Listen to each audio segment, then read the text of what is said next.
Green, you are not just a passionate representative of the people of Texas's 9th District, you speak for millions and millions of people across the country. And it's been very moving to hear you talk about the problem of police brutality and violence, which threatens our social contract. You know, the whole purpose of the social contract is that we'll be safer inside of it than we'll be outside of it. And yet the social contract's not working for a lot of people in a lot of different parts of the country. So thank you for your passionate leadership on behalf of the George Floyd Justice and Policing Act, and for having us address this central problem. I appreciate your yielding this time. I wanted to spend a few minutes talking about what's going on in the Middle East. It's been a brutal week for Israeli and Palestinian civilians, as hundreds have been killed in the savage violence that is engulfing the Middle East now.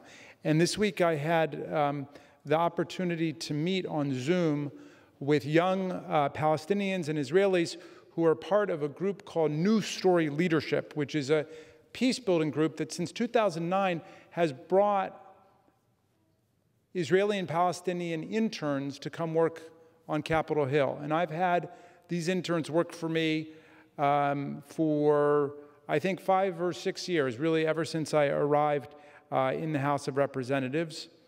And they come to work, and they come to interact with each other, and they come to learn about democracy and human rights from America, a country that was conceived with the dream of human rights and equality for everybody, although that was not remotely the reality for a lot of people. But it has been the struggle for human rights and for equality that has defined the American ethos and the American spirit. So I asked these young Israeli and Palestinian former interns for me and for other members of Congress as part of the New Story Leadership Program. I asked them to write to me about what's going on in their lives, because too often, of course, our sense of what's happening in a foreign land is filtered through media, and it's filtered through different kinds of party propaganda. So I wanted to hear directly from them, and I thought I would share with you some of the responses I got, and I want to enter them into the congressional record. Here is one from a Jewish Israeli citizen named Meshi. My name is Meshi. I'm an Israeli American currently living in Tel Aviv. I was born and raised in northern Israel, where my early childhood was spent under rocket fire from Hezbollah. And today, in my late 20s, I'm under rocket fire from Hamas. In the last week or so, I've taken shelter in my building's old stairway. I've run for cover in the street. I saw the lynching of an Arab citizen by a Jewish mob on live TV, and I worried for my brother-in-law that had to leave my sister and their newborn son at home after he was called into reserve duty. Here's one from a Jewish Israeli, Iran. My name is Ron Nissan. I was an intern in Congressman Raskin's office in 2019. I became a peace activist because of my military service, where I served as a combat soldier in the Israeli Special Forces.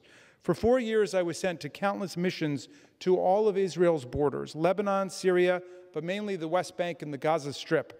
I experienced combat, I lost friends, and I lost classmates. These past 2 weeks have been the scariest and most depressing time of my entire life. I spent the last week monitoring right-wing groups on social media where terrorist organizations planned and organized lynchings and riots throughout Israel. I did this as part of my digital activism, working with former intelligence officers turned progressive political activists. My neighborhood in Jaffa used to be a beacon of coexistence and cooperation between Jews and Arabs. Now it is a war zone. The sounds of exploding stun grenades from the nearby riots are only disturbed by the sirens sending everyone into the shelters and stairways. This is from Marwa, who is a Palestinian on the West Bank. My name is Marwa Odeh. I am a Palestinian American from Hawara in Area C of the West Bank. I was an intern in Congressman Raskin's office in 2018. This year, a Muslim high holy day became a day of chaos and despair for my family. On the day of Eid, May 13th, my cousin Yeya, who I used to play soccer with in my grandparents' backyard, was shot in the eye with a rubber bullet fired by an Israeli soldier. The rubber bullet tore open his left eyeball, leaving Yahya blind in one eye. After that military action, my mother and my baby sister Jenna traveled to the hospital and were caught in a barrage of tear gas and rubber bullets.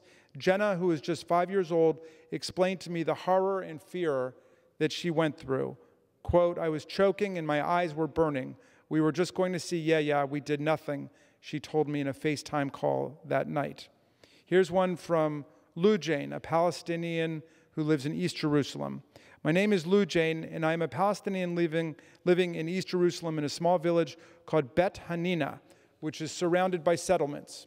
One of the most basic human rights is to feel safe and secure. But my family and I cannot feel safe in East Jerusalem. We can't feel safe because settlers under the protection of Israeli soldiers are chanting death to Arabs and attacking Palestinians in my neighborhood. I can't feel safe because an Israeli soldier threw a stun grenade at my father as we walked out of Al-Aqsa Mosque during Ramadan. I can't feel safe walking to the market and even sitting in my own house. During the past few days, I've been telling my sisters and parents to turn off the lights at home so that no one will think we are there. When I traveled to my university a few days ago to get my diploma, I felt like a walking target because I was constantly afraid I would be attacked just because I'm a Palestinian. Here's one from Danny, a Jewish Israeli. My name is Danny, and I'm a Jewish Israeli. I'm engaged to an Israeli combat soldier, and we live in Haifa, which is known as the city of coexistence. In Haifa, I study and work with Arabs and Jews alike. Last week, our city was hit by a wave of violence by citizens against citizens. Violent extremists have roamed the streets, terrorizing people and vandalizing property. Dear American people, I know that you understand how dangerous it is to stay silent when you see discrimination, oppression, and violence. It is simply unsustainable. We need to move past the status quo so that I can marry my fiancé instead of him going to war, only to return to a broken city. Here's Tasneem, who lives in the Gaza. My name is Tasneem, and I am a Palestinian from Gaza. My family and I left Gaza during the 2008 war. Unfortunately, when we moved, my sister was separated from her children, and they stayed in Gaza. Today, my two nieces, Lama and Heba, who are young and dream of traveling the world, still live there in Gaza. Since the airstrikes have started, we've been calling them every single day to check to see if they are still alive. We hear of constant attacks where kids are being buried under the rubble of their own houses, along with their dreams. We are constantly afraid that the next time we call them, we will not be able to reach them. The fear and stress that come with trying to connect with my family in Gaza is unimaginable.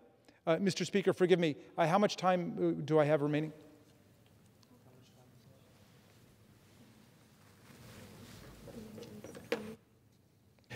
The gentleman has 28 minutes remaining. Okay. I won't be using all of that, about half of it. This is from Baha, a Palestinian from the West Bank. My name is Baha Ebdir, and I am from the occupied village of Beit Natif, but now I live in Beit Jala. This past Ramadan, Israel refused to issue permits for Palestinians to observe prayers at Al-Aqsa Mosque. However, my father was one of the few lucky ones to be issued a permit for a medical appointment he had at the hospital for East Jerusalem.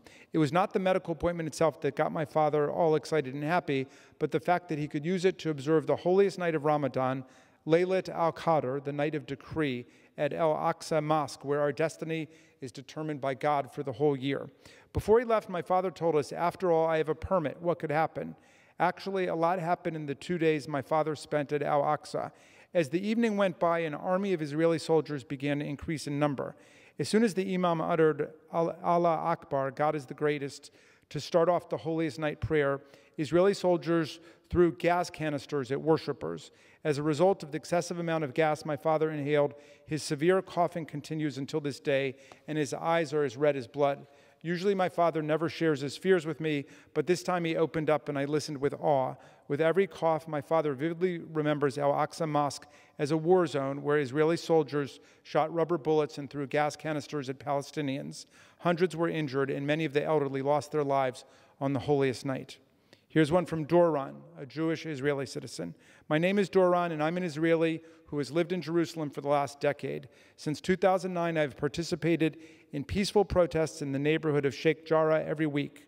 I was touched to see how during the recent few months, these protests have gained support and momentum in Israel, Palestine, and internationally. Suddenly, activists in the region and around the world demanded justice for the residents of Sheikh Jarrah who've been evicted from their homes.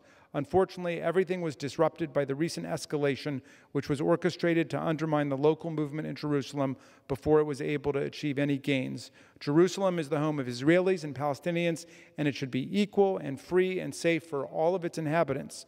Residents of Sheikh Jarrah should not be afraid to be evicted from their homes at any moment.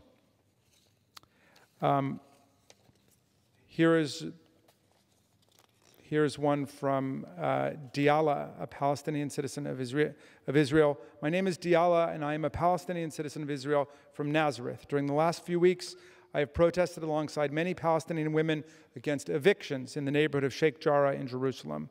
I'm a feminist, and I strongly believe that the struggle for gender equality is deeply connected to this struggle. As the police cracked down on us, a group of peaceful protesters, consisting primarily of women, an Israeli police officer kicked me and pushed me to the ground. As I lay on the ground, he continued to kick me, aiming at my legs and ribs. Throughout my life, I've been told repeatedly that I have full and equal rights as a citizen of Israel. However, this week, I've witnessed the oppressive brutality at play against me and my people. Mr. Speaker, we owe these young people a different future.